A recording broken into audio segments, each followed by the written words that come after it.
Pernah bermakmum kepada imam yang membaca suratnya sambil memegang mushaf. Ada juga yang sambil melihat ke atas karena disediakan mushafnya di atas. Ada juga yang ke depan.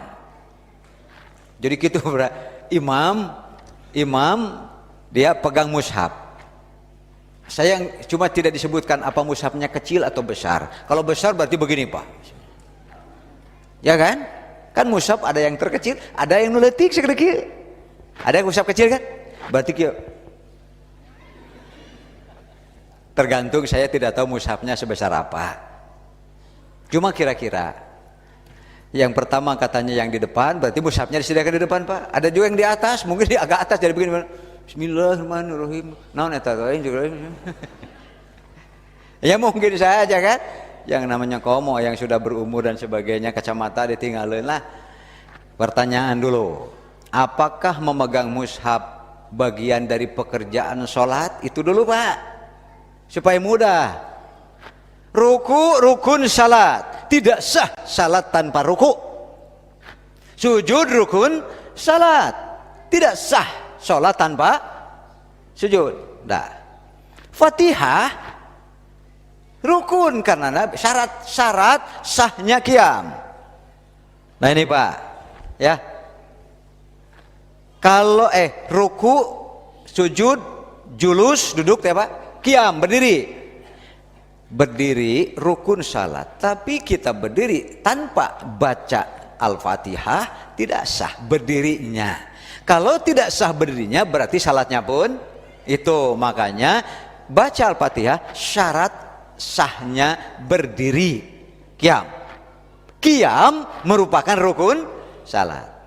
Nah, sekarang orang apakah memegang mushaf rukun? Bukan. Wajib? Tidak. Syarat? Lain. Naon atuh? Berarti memasukkan pekerjaan di luar salat ke dalam. Setuju tidak? Itu dulu, sampai di situ dulu. Kan itu pertanyaannya, apakah memegang mushaf bagian dari pekerjaan salat? Itu dulu, Pak. Pekerjaan bukan?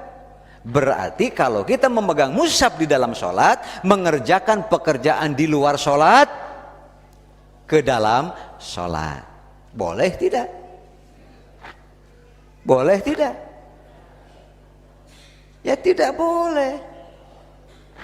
Ada orang sengaja pakai sarung logor, moal di talian rek dicekel we. Seperti orang sengaja pakai sarung logor, sengaja digini we. Allahu Akbar, pupujian, Pak. Kan bisa di taliannya. Karena memegang sarung bukan bagian dari pekerjaan sholat. Jadi memasukkan pekerjaan di luar sholat ke dalam, boleh tidak? Tidak boleh. Itu yang pertama. Ya, setuju tidak nih bahwa memegang mushaf bukan bagian dari pekerjaan? Oke, setuju tuh, Bu? Setuju? Setuju ya? Dah.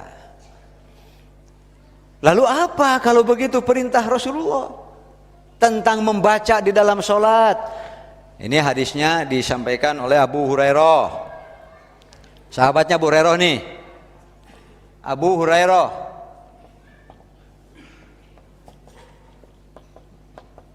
Hurairah diriwayatkan oleh ini mah ada, hampir semua ada, Pak Muharis, Pak. Ahmad, Bukhari, Muslim, Abu Dawud, hampir semua ada. Cuma nanti ada sedikit lafal berbeda. Ini tentang al-musi'u sholatuhu asalnya. Namanya al-musi'u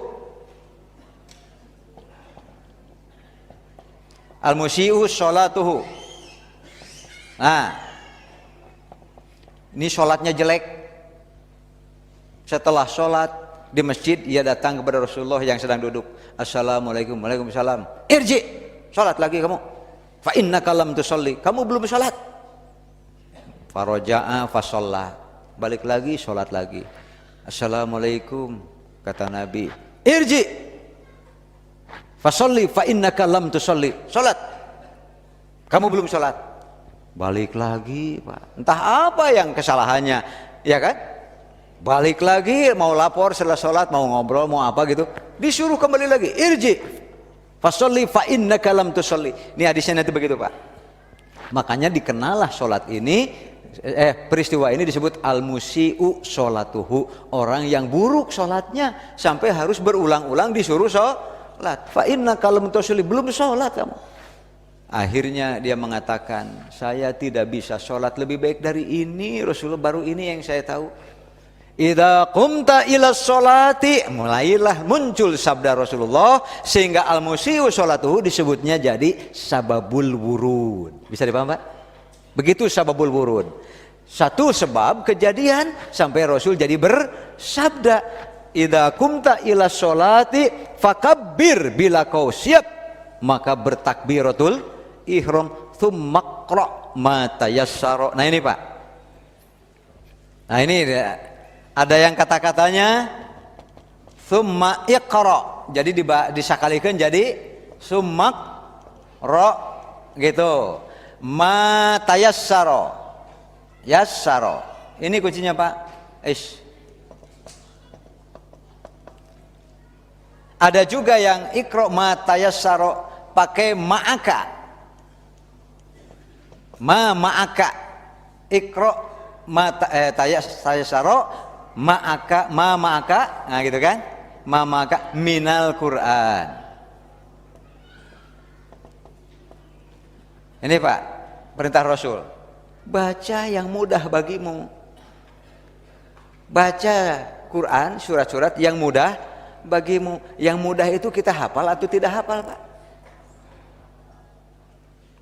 Makanya para ulama mengartikan ma'aka minal Quran, ma tayassara.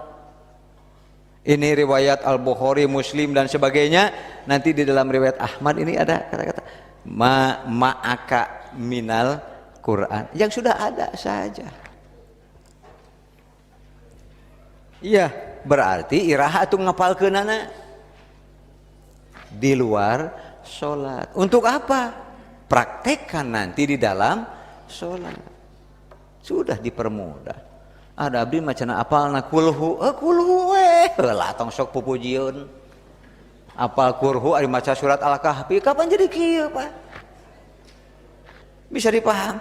Itu akibat ingin membaca, mengimami dengan surat yang dia tidak hafal, sehingga mengerjakan pekerjaan, dan pekerjaan itu pekerjaan di luar itu dia. Kata Abu Hanifah ketika ditanya, ya Imam, bagaimana kalau ada orang sholatnya sambil membaca mushaf, batal? Abu Hanifah mah galak Pak. Ada yang lebih rada lembek sedikit, Qatadah juga sama-sama, beliau seorang tabi'in kabir, seorang besar dan guru besar para tabi'in. Beliau mengatakan, ukrihuhu, benci saya pekerjaan itu. Kenapa dia tidak mau menghafal? Supaya nanti waktu sholat bisa membacanya dengan sesuai perintah. Tsumma qra' ma tayassara minal Quran. Ada yang mengirim sesuatu riwayat kepada saya, lalu orang itu mengatakan riwayat Bukhari, tapi saya cari di Bukharinya nggak ada. Tapi di Bukhari ada babu imamatil abdi. Nah, Pak, nanti dalam babul kitabul imamah Bukhari, bab ketika seorang hamba mengimami. Kemudian di sana ada nyambung juga kepada wal a'rabi, orang Arab Bedawi, Pak, yang kita maklum kondisi keilmuan dan sebagainya. Kemudian wal waladus sogir, ketika seorang anak kecil disuruh mengimami, Pak, lam yahtalim, bahkan ia belum balik. Boleh tidak? Boleh tidak Pak? Begini, di satu jamaah hanya ada ibu-ibu saja. Lalu ada laki-laki, anak-anak. Mana yang lebih baik? Ibu-ibu yang jadi imam bagi ibu-ibu, atau laki-laki meskipun anak-anak yang jadi imam? Coba lihat contohnya. Selalu anak-anak disuruh ke depan. Maka riwayat, bukan riwayat Pak, tetapi bab ya. Babnya begitu. Maka si anak itu pun jadi imam sambil alal mushaf. Saya cari riwayat di Bukhari, ora ono. Yang ada ternyata saya dapati hadis itu riwayat di dalam kitab Al-Musannaf Ibnu Abi Syaibah dengan sanad an Hisham bin Amr bin Abdillah. Itu kesananya, lalu ada an ibni Abi Mulaika an Aisyah Pak. Lalu dia mengatakan mengimami kami seorang anak hamba sahaya, anak kecil, dan ia mengimami kami dari mushaf. Ternyata secara riwayat pun kebetulan hadis ini adalah Hisham bin Urwah. Ya kan? Hisham bin Urwah bin Abdullah bin Az-Zubair itu ada masalah. Tapi itu harus panjang Pak, karena dia pun seorang rawi al-jamaah, rawi Bukhari, rawi Muslim. Tapi satu ketika apabila ia meriwayatkan bukan dari simak langsung mendengar, kata Ibnu Hajar, rubbama dallasa, kadang-kadang ia mentadlis hadis seolah-olah mendengar langsung padahal sebetulnya berita dari orang lain. Jadi hadis ini bermasalah, bukan di Bukhari Muslim tetapi di kitab Al-Musannaf Ibnu Abi Syaibah. Walhasil Bapak Ibu, laksanakan perintah Rasul, hafalkan Al-Quran. Seberapa banyak yang kita hafal, itulah yang kita praktekkan di dalam sholat supaya tidak menimbulkan Kalau saya sendiri belum berani mengatakan batal, tidak berani Pak, tapi minimal rusak sholatnya. Karena ia mengerjakan terus menerus, ya kan? Apalagi sambil dipegang, asupkan karena saku kalau kecil Pak. Waktu baca keluarkan lagi. Itu sudah merupakan pekerjaan yang di luar sholat, dibawa lalu dilakukan secara berulang-ulang. Jadi hafalkanlah Al-Quran. Nanti seberapa yang kita dapat, tsumma qra' ma tayassara minal Quran. Cari selamat, lebih baik kita membaca Al-Quran di dalam sholat, itu dari hafalan bukan dari mushaf, itu lebih selamat. Bisa dipaham Bu ya? Bisa dipaham. Ngapalkeun moal ya? Insya Allah kita menghafal.